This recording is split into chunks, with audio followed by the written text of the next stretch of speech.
Hello, hello. Thank you for joining us today or this evening, wherever you are in the world and whatever time it is. I'm Sophia Lucia Parola with Garden State Film Festival.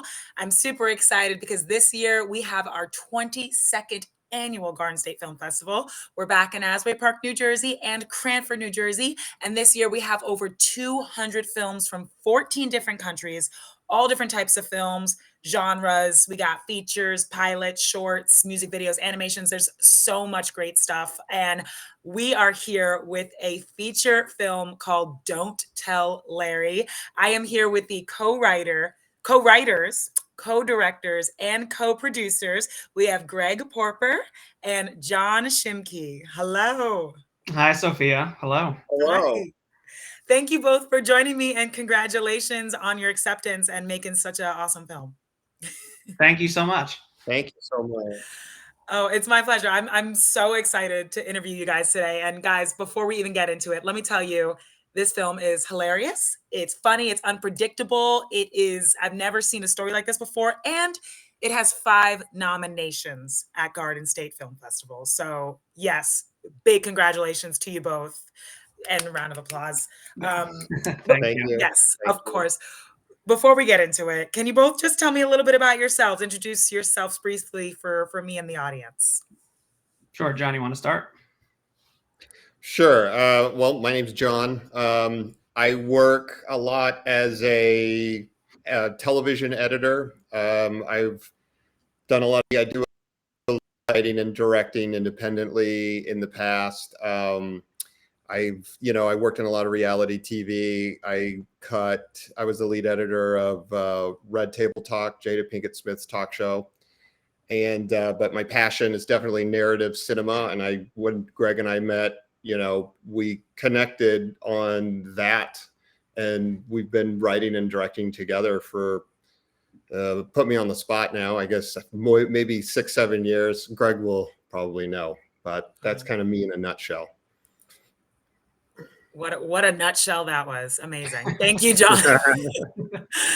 Greg. Yeah, John and I met 10 years ago. We started writing about 10 years ago. Oh yeah, that's right.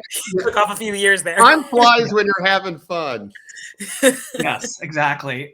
So one thing I just want to start with, I grew up in New Jersey, so it's super cool to be at this festival because it is a homecoming for me. I've never had a feature. First of all, it's my first feature film, but then to have a New Jersey premiere is extremely satisfying and awesome, and very excited to be there next month. So I've been out in LA for over 12 years.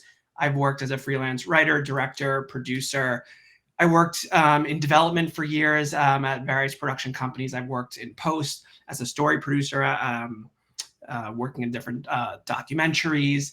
I would say I've kind of done a little bit of everything. I've done just also, I've worked a lot with like different social media influencers and creating content for their channels, or if they're given a budget to work, from a production company to make something and they're not sure what that is, like they bring me on and I can kind of help creatively, bring the project to life, bring whatever their vision is to life. And then I've produced and developed shows for Netflix, Fox, ESPN, MTV, True TV, Viceland, Discovery Plus, like a little bit of everything. But again, really, this Don't Tell Larry movie is something that John and I have been working on, since 2018, in the movie element. And it started off as a web series that we made, several years before then. So it's a labor of love, and it's really exciting that it's now like actually starting to be shown to audiences all over the place. Wow, I'm sure it's doing so well. I was cracking up. You had me at like literally the first second just with that quote that comes on and I was like, all right. But everything, the first second to the last second, I'm loving everything. So, That's awesome. And your bios, amazing, guys. Tell us about Don't Tell Larry. What is this film about? So Don't Tell Larry, first of all, it's an office comedy turned thriller about karma. I think that's like what it is at its core.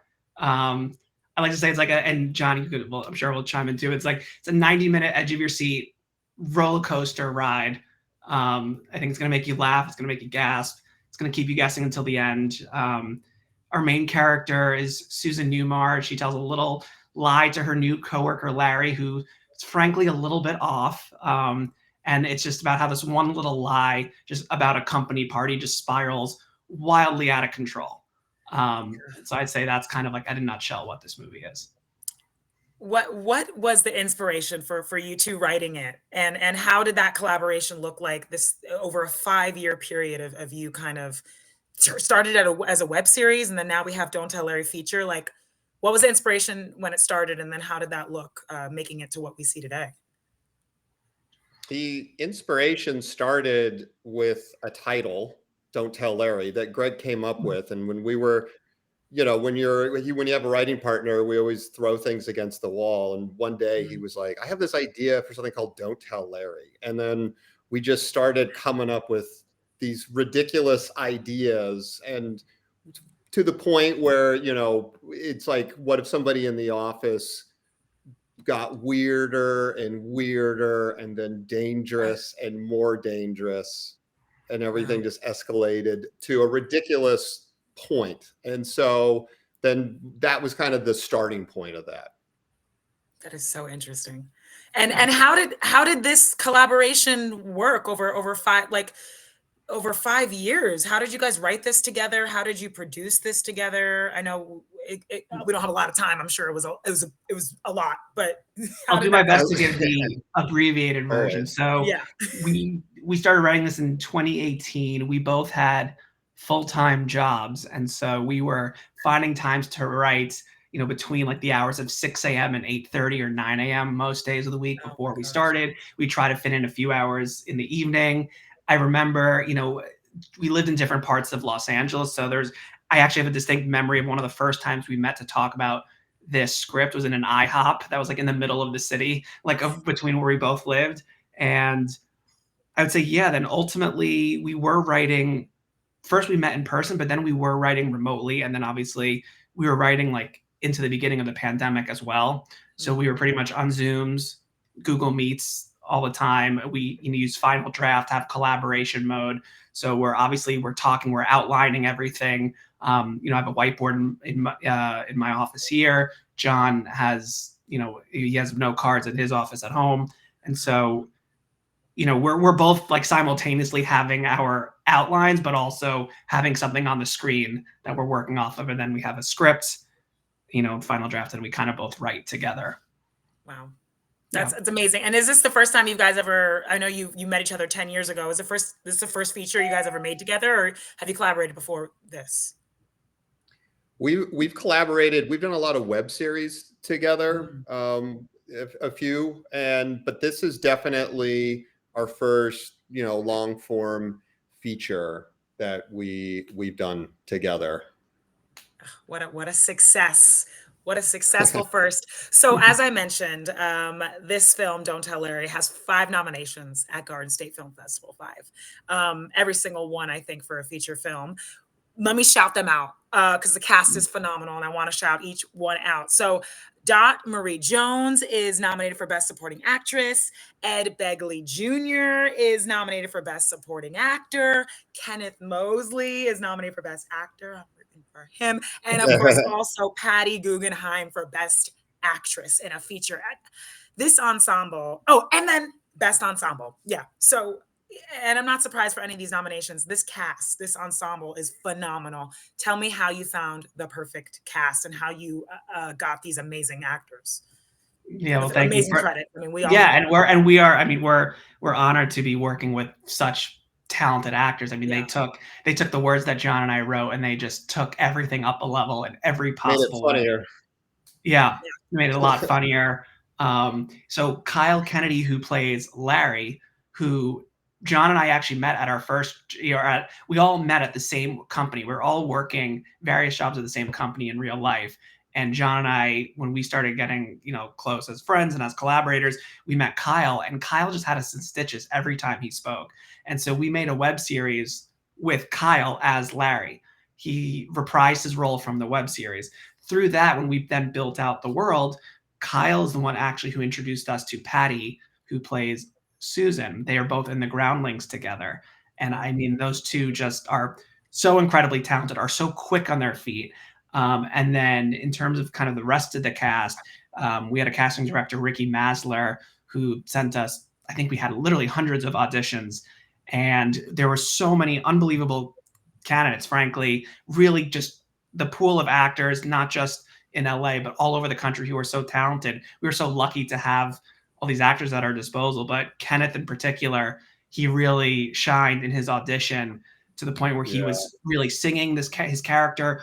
Usually, initially, didn't have any. There wasn't any singing as part of his character, and he was singing in his audition in one of the scenes, and we kind of really embraced who Kenneth was into his character. And Dot and Ed, they also, I guess through Ricky, was able to send them the script, and Ed read the script. And first of all, it was like a pinch me moment. And the fact that Ed Begley Jr. is like reading a script we wrote, and then he read it and he's like, I want to do this movie. Yeah. It's like, I want to do it. Sounds good. Like, when are we doing this? And we're like, we'll talk to your agent. We have to figure out your schedule. Yeah. But That is incredible. Yeah. Oh my God. They like you said, I mean, the script is, and the story is amazing and funny, but they just live and breathe these characters, and just each one is so perfectly cast, and they did a phenomenal job. What was it like co-directing this great ensemble? What's the key to a good working relationship when you co-direct, and specifically directing comedy? Well, you know, co-directing is not an easy thing to do. And but I think what really worked out well, Greg and I created the characters, we wrote the script together. And so we literally had years of conversations about how characters would behave, what would be happening in the scene, what would things look like. And so when we got on set, we always knew, even though we wouldn't always see things eye to eye, and a lot of things, you know, production is you have a plan and then you got to pivot. You have a plan and then you got to pivot. And so sometimes you're pivoting, I'm pivoting this way, Greg's pivoting that way, but then we'd be like, okay, character, Larry, what do we got? Okay. And then this is what makes sense. Let's do it this way. Boom. So we pulled through and we got it. And I think for both of us, you know, it's always like, are we laughing? Is it funny? If we're not almost ruining the take behind the monitor by laughing, then if we're not doing that, then we need to do another one, you know? And something else I'd like to add on to that, because I think that's a great point, John.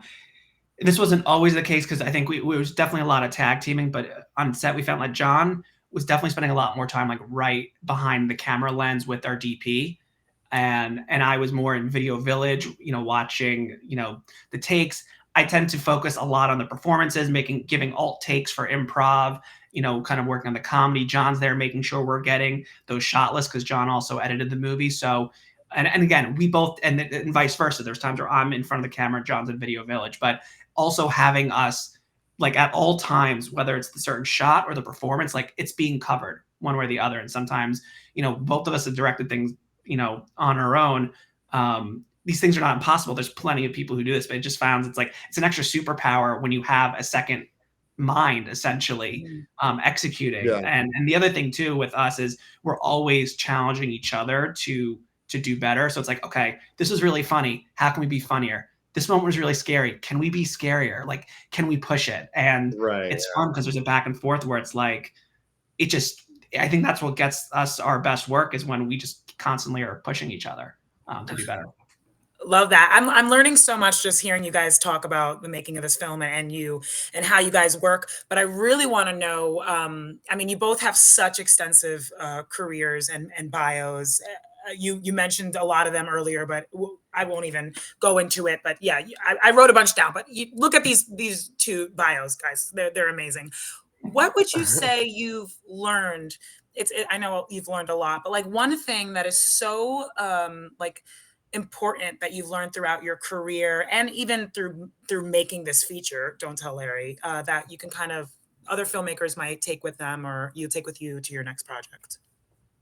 What immediately comes to mind for me are a few things. One is to be patient, to have thick skin, and there's going to be a lot of rejection at all stages of production. It's going to come from reaching out to hundreds of potential investors and having the majority of them say no. It's going to be looking for the right location, the ideal location to film your office, and to try to negotiate with building managers to film at their offices for a certain price or at a certain date.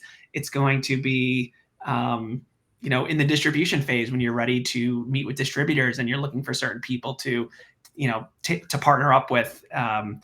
So I'd say that's, a big thing too, is dealing with rejection. And then I think a lot of filmmakers know this, but the other thing too is to not be too precious with your work. So, John and I always like to say, it's like this script gets, you write the script and then you go into production, and essentially it's like you're almost like writing again, because so much changes. There's all these elements of production that you didn't foresee happening when you wrote the script. And then in the edit, so much of the movie gets rewritten in the edit that you couldn't have seen in production. Yeah. I would.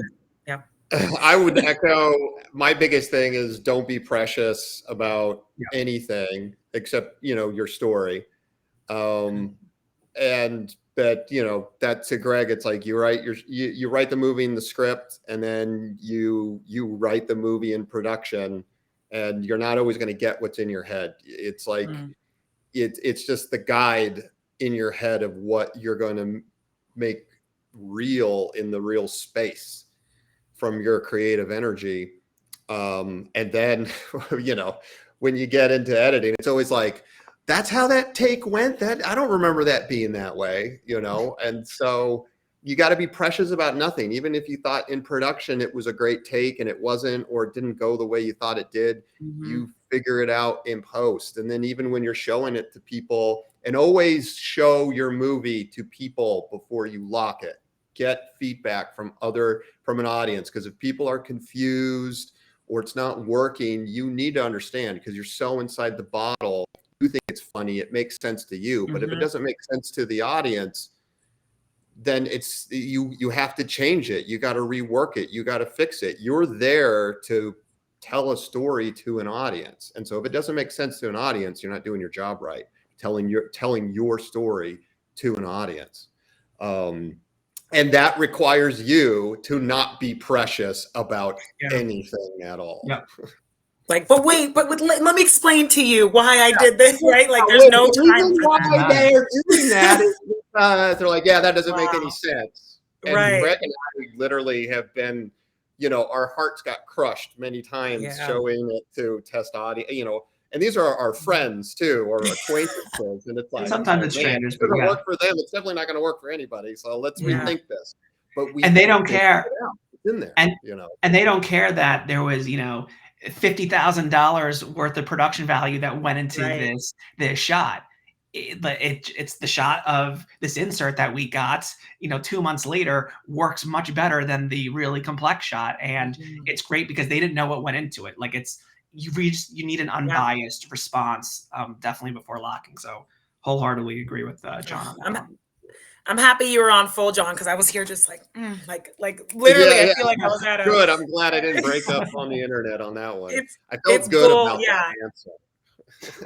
This is gold. Such amazing knowledge. I just want to ask you guys one more question. And Greg, I mean, I loved seeing that you're from New Jersey, and we got a Jersey filmmaker represented, and you both just come in with such an amazing film. How does it feel having it at Garden State Film Festival, having these 5 nominations, and how do you feel about it being here at the 22nd annual Garden State Film Festival?